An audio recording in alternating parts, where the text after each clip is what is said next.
안녕하세요. 행복을 위해 경제적 자유를 꿈꾸는 40대 전업주부 해피두들입니다.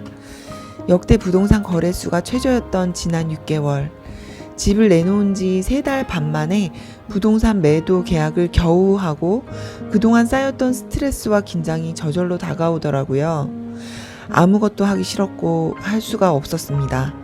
그리고 짧게 굵게 쉬자 했지만 그 와중에도 카카오비와 앱테크를 했고 다른 재테크도 신경 쓸 일이 있어서 마냥 놀 수는 없는 시간들이었습니다. 하지만 빨리 나의 스트레스를 풀어내야 다음 단계를 밟을 수 있을 거라는 생각이 온몸으로 전해져 왔고 쳐다도 보지 않던 넷플릭스 드라마를 켜기도 하고 맛있는 것을 찾아 먹기도 하고 그 와중에 보는 채널은 세계 최고의 집에 관한 채널이라던가 영수증 채널 같은 것이 눈에 많이 들어오더라고요. 그리고 남편과 주말에 하루 종일 하는 토론, 부부싸움인지 토론인지 구분이 잘 가지 않는다는 게 함정이지만 부부는 일심동체 한 배를 타는 사람이라는 생각으로 계속 노력하고 있습니다. 재테크를 하다 보니 부부가 서로 다른 생각을 하고 있으면 잘 되지 않는 게 재테크더라고요. 물론 한 명이 잘할 수도 있지만 제 능력이 부족해서 그런지 저는 혼자 하기는 버겁습니다. 직업이 남편만 있기 때문에 대출 문제라던가 제가 수에 약해서 세금 계산을 하는 부분이라든지 세입자와 통화하는 일 등은 남편이 주로 맡고 있고 저는 부동산 시장을 이해하고 큰 틀에서 기획하는 일이랄까 뭔가 투자를 진행하는 일을 맡고 있는 것 같습니다. 저의 집 가계부 목록에 복지라는 목록이 있습니다. 거기에는 아이 학원비, 저희가 듣는 강의나 부동산 상담 비용, 그리고 세금, 여행 비용 등이 있습니다. 말하자면 우리 가족의 행복과 연관된 부분에 지출되는 목록이 모두 있지요. 그 중에 제가 남들보다 많이 사용하는 비용은 부동산 전문가 상담 비용이나 강의 비용, 그리고 심리 상담 비용 등이 있습니다.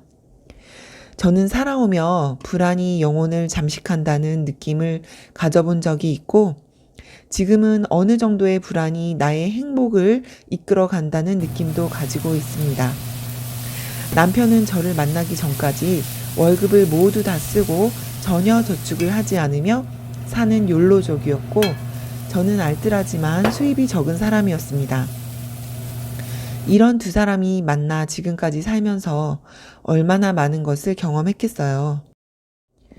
이 영상에서 다 풀어내기는 힘들지만 조금 이야기해보려고 합니다. 남편은 저에 비해 불안이 없었기 때문에 저축 하나 하지 않는 욜로족이었어요. 그런 남편과 결혼한 저는 그런 면이 참 신기했죠. 어떻게 수중에 돈이 없는데 저렇게 즐기며 살 수 있지? 하지만 저는 수입이 적어서 그랬는지 불안은 많은 편이었는데 이런 두 사람이 만나서 살다 보니 느껴지는 것이 어느 정도의 불안은 부를 이루거나 쌓는 데 도움이 되는구나 싶었습니다. 누구나 다 상처가 있고 해결하지 못한 내적 갈등이 있겠지요. 저는 엄마가 돼서 살아오며 그런 내적 갈등의 해결과 의식 수준의 향상이 부도 이룰 수 있도록 한다는 점을 점점 느끼게 됐습니다. 그래서 저뿐만 아니라 남편이 살아오며 가지게 된 생활 습관, 그리고 내적 갈등도 찾아주려고 애쓰며 살고 있습니다. 그러니까 마음 관리와 나의 성장이 있을 때만 부를 쌓을 수 있다고 믿고 우리 부부의 내적 성장과 투자 활동을 함께 해 나가고 있는 것이죠. 그러나 이런 일련의 과정이 참 더디게만 느껴집니다. 어떻게 하면 많은 일을 하면서도 버겁지 않고 정신적으로도 스트레스 받지 않고 잘 해낼 수 있을지에 대해 계속 알아가려고 합니다. 최근에는 투자 활동에도 나만의 투자 철학, 인생 철학이 있어야 투자 활동을 하는데도 나와 가족을 지켜가면서 자신감 있게 살아갈 수 있겠구나 하는 것도 느꼈습니다. 예를 들자면 부동산 거래 시에 복비를 깎지 않겠다. 또는 거래는 하지 못했지만 부동산 사장님들께 마음으로 인사를 잘 전해야겠다.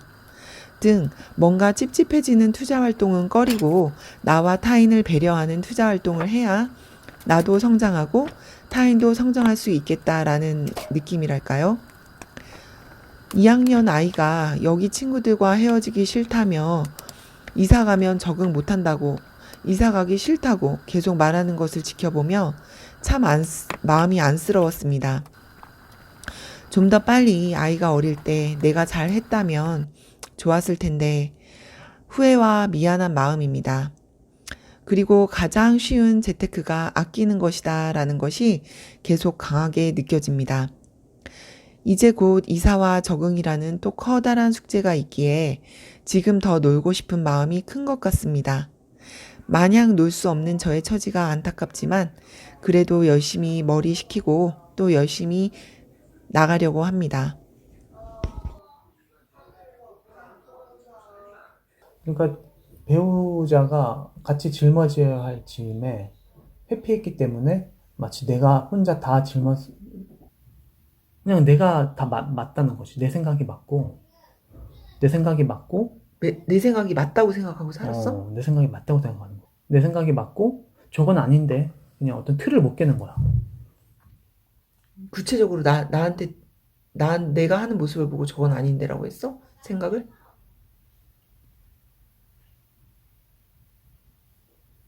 그렇게 생각한 적도 있지. 있어? 언제야? 그게 몇 년 전이야? 너무 많이 몇 불안해하는 년 모습을 전에? 봐. 정확한 기억 안 나. 느낌만 생각나는데, 너무 필요 없이 불안해하는 모습을 보면서 그 불안이 어디서 왔을까?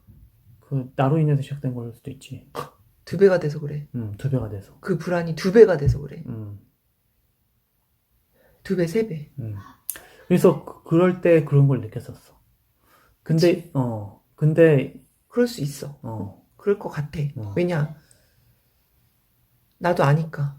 의지하고, 하지만 그 방식에 문제가 있다는 거지. 정도의 차이가 있지. 정도의 문제와 방식의 문제가 있다는 거지. 음, 무조건 구박하고, 무조건 너 이렇게 잘못했다 하고 자존감을 낮추는 거는 문제가 아니라는 거지. 있지만, 누구나 다 의지하고 서로 의존하고 서로 의논하고 가르치고 가르침 받고 가르쳐주고 이렇게 사는 건 너무나 없지 않아. 그건 당연한 일이야. 당연한 일인데 거기서 가장 중요한 거는 자기가 중심을 갖고 있냐가 중요한 거야. 자기가 중심을 갖고 있으면 의지하더라도 어느 정도로 지켜질 수 있는 거지. 그러니까 우리 사이에도 분명히 균형이 잡혀야 되는 거야.